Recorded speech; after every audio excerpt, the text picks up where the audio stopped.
चलिए देखिए, हम पढ़ रहे थे न्यूक्लिक एसिड। तो जो न्यूक्लिक एसिड हमने पढ़ रखा उसमें हमने आपको तीन चीजें बताई थी, बेस, शुगर और फास्फोरिक एसिड। क्या बताया था? बेस, शुगर और फास्फोरिक एसिड, जिसमें हमने आपको ऑलरेडी बेस पढ़ा दिया है। अब हम पढ़ेंगे शुगर और फास्फेट। जो तीनों यूनिट जुड़े होते हैं, इन जुड़ के क्या बनता है? न्यूक्लिक एसिड बनता है। तो हमने पढ़ लिया बेस, अब पढ़ेंगे शुगर और उसके बाद पढ़ेंगे फास्फोरिक एसिड। तो इन सब के जो भी मॉलिक्यूल होंगे आपस में मिलकर बनाएंगे न्यूक्लिक एसिड। क्या बनाएंगे? Nucleic acid. तो हम देखते हैं कि उसमें बेस तो हो गया। अब हम जानते हैं कि शुगर क्या होता है। तो शुगर का मतलब है पेंटोज शुगर, जो किसमें प्रेजेंट है? न्यूक्लिक एसिड में। किसमें है? न्यूक्लिक एसिड में जो प्रेजेंट हमारा शुगर है, या पेंटोज शुगर है, या फास्फेट ग्रुप है, या फिर नाइट्रोजीनियस बेस है, इन सभी के बारे में हम डिस्कस कर रहे थे। तो हमने आपको डिस्कस में क्या बता रखा कि जो नाइट्रोजीनियस बेस होते हैं ये दो प्रकार के होते हैं। एक हमने बताया था प्यूरिन और एक बताया था पिरिमिडिन। तो प्यूरिन और पिरिमिडिन के भी हमने आपको सारे स्ट्रक्चर सहित सारा डिस्कशन कर रखा है। अब हम डिस्कशन जो करेंगे वो डिस्कशन होगा शुगर पर। तो शुगर का स्ट्रक्चर कैसे होगा, फिर हम करेंगे फास्फेट ग्रुप पर, तो फास्फेट ग्रुप का स्ट्रक्चर कैसे होगा, ये तीनों आपस में मिलकर न्यूक्लिक एसिड कैसे बनाते हैं वो हम देखते हैं। तो चलिए स्टार्ट हम करते हैं शुगर। क्या स्टार्ट करेंगे हम? शुगर। तो शुगर क्या है? देखिए, जो शुगर होता है ये न्यूक्लिक एसिड में प्रेजेंट होता है। कहाँ होता है? न्यूक्लिक एसिड में। कह रहा है कि जो शुगर होंगे पेंटोज शुगर, ये देयर आर टू टाइप। कितने प्रकार के होंगे? दो प्रकार के होंगे। कौन कौन से होंगे? देखो, there are two type of pentose sugar present in nucleic acid. जो न्यूक्लिक एसिड होता है इसमें दो प्रकार के शुगर पाए जाते हैं। कौन कौन सा? एक डीऑक्सी राइबोज शुगर और एक है हमारा राइबोज शुगर। कौन कौन सा? डीऑक्सी राइबोज और राइबोज।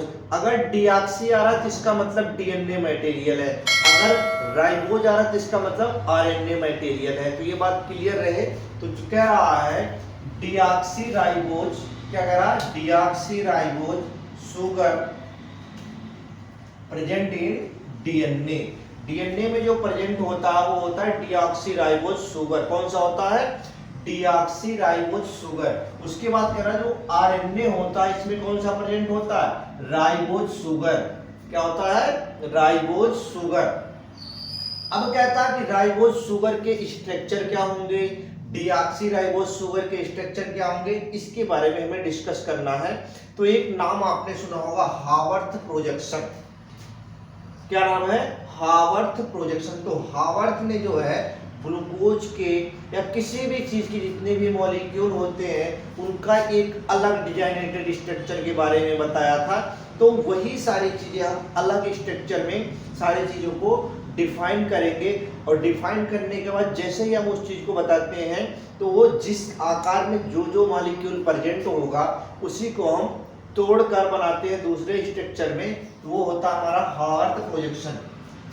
तो जो हावर्थ प्रोजेक्शन में इसमें सबसे पहला काम क्या होगा? देखो, हमने ले लिया एक ऑक्सीजन। क्या ले लिया? एक ऑक्सीजन।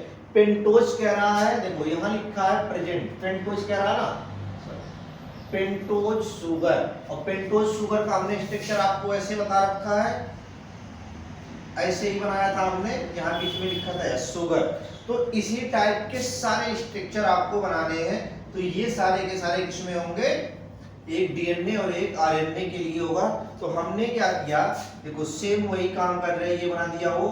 अब ये देखो, हमने यहाँ का बना दिया, मकान बना दिया, इसका मकान बना दिया, इसकी हमने दीवार लगा दी और ये इसका फर्श ढाल दिया। जैसे ही हमने मकान, दीवार, फर्श ढाल दिया और ये बनके तैयार हो गया। लो, हो गया तैयार। तो यही हमारा क्या है? Ribose sugar. अब इसमें प्रेजेंट क्या होंगे? यहाँ जो होगा CH2OH होगा, इसके नीचे क्या होगा? हाइड्रोजन मॉलिक्यूल होगा, इसके ऊपर यहाँ क्या होगा? हाइड्रोजन। यहाँ क्या होगा? OH। फिर वही चीज यहाँ हाइड्रोजन होगा, यहाँ OH होगा, और यहाँ पे हाइड्रोजन होगा, और यहाँ यहाँ पर OH लगा दिया और यहाँ पे एक हाइड्रोजन लगा दिया। इस वाले मॉलिक्यूल को हम बोलते हैं राइबोज शुगर। क्या बोलते हैं? Ribose sugar. शॉर्ट में क्या बोलते हैं? RNA, ribo nucleic acid. क्या बोलेंगे? Ribo nucleic acid. तो ये है हमारा RNA। क्या है? RNA। फॉर स्ट्रक्चर क्या है? हमने क्या बनाया? एक मकान बना दिया, छत लगा दिया, दीवार लगा दी और इसका फर्श बना दिया। जैसे ही बनाया, अब इसके आजू बाजू में क्या करो भाई? लोगों को बैठा दो, डिजाइन जो बनाना है बना दो। डिजाइन बनाने के CH2 यहाँ लगा दिया, हाइड्रोजन यहाँ लगा, हाइड्रोजन यहाँ लगाया, OH यहाँ लगा दिया, हाइड्रोजन यहाँ, OH यहाँ, OH यहाँ और हाइड्रोजन यहाँ। इस प्रकार के स्ट्रक्चर को हम क्या बोलेंगे? Ribose sugar. क्या बोलेंगे? Ribose sugar. शॉर्ट में कहेंगे RNA, राइबो न्यूक्लिक एसिड। क्या कहेंगे? Ribo nucleic acid. अगला कह रहा सेम दूसरा स्ट्रक्चर हमारे पास है, तो दूसरे में हम क्या जानेंगे? सेम ऐसे ही स्ट्रक्चर बनाना, आपको मकान ही बनाना है। अब कैसा मकान बनाओगे वो आपको पता है कि डिजाइनेशन और देखने में अच्छा लगे।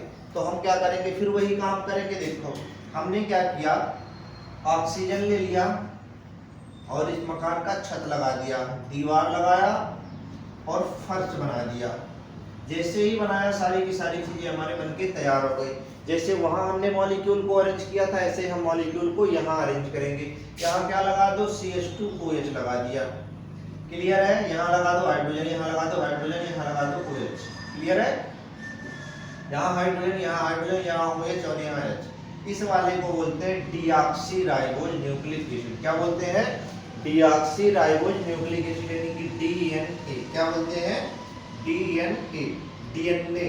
तो हो गया ये हमारा DNA का स्ट्रक्चर। ये था हमारा शुगर ग्रुप। क्या था? Sugar group. अब आता है बात किस पे हम देखेंगे? राइबो हो गया हमारा बेस, हो गया नाइट्रोजीनियस बेस, हो गया और हमारा पेंटोज शुगर हो गया। इसमें आता है एक ग्रुप रह रहा हमारा पास, कौन सा? फास्फेट ग्रुप, जिसे हमको लिख रहे थे फास्फोरिक एसिड। तो फास्फोरिक एसिड में फास्फेट ग्रुप को हम करेंगे। तो फास्फेट ग्रुप का जो होता है फार्मूला वो होता है PO4 पर -3। क्या होता है? PO4 पर -3 का चार्ज होता है, उसको हम बोलते हैं फास्फेट ग्रुप। कह रहा है phosphate group is bonded to hydroxyl group. किससे जुड़ा होता है? हाइड्रोक्सिल का मतलब होता है OH ग्रुप से जुड़ा होगा। कि pentose sugar of 5 position, pentose sugar का जो 5वां पोजीशन होगा उस पोजीशन से कौन जुड़ेगा? ये जुड़ेगा। तो 5वां पोजीशन देखो हमने ऐसे बना रखा था, अगर आपको याद हो तो। एक इधर हमने बेस लगा रखा था और यहाँ हमने लगा रखा था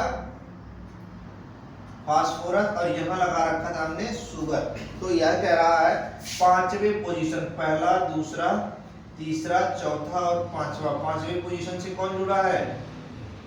पेंटोज शुगर। तो ये देखो 5वां पोजीशन कह रहा है।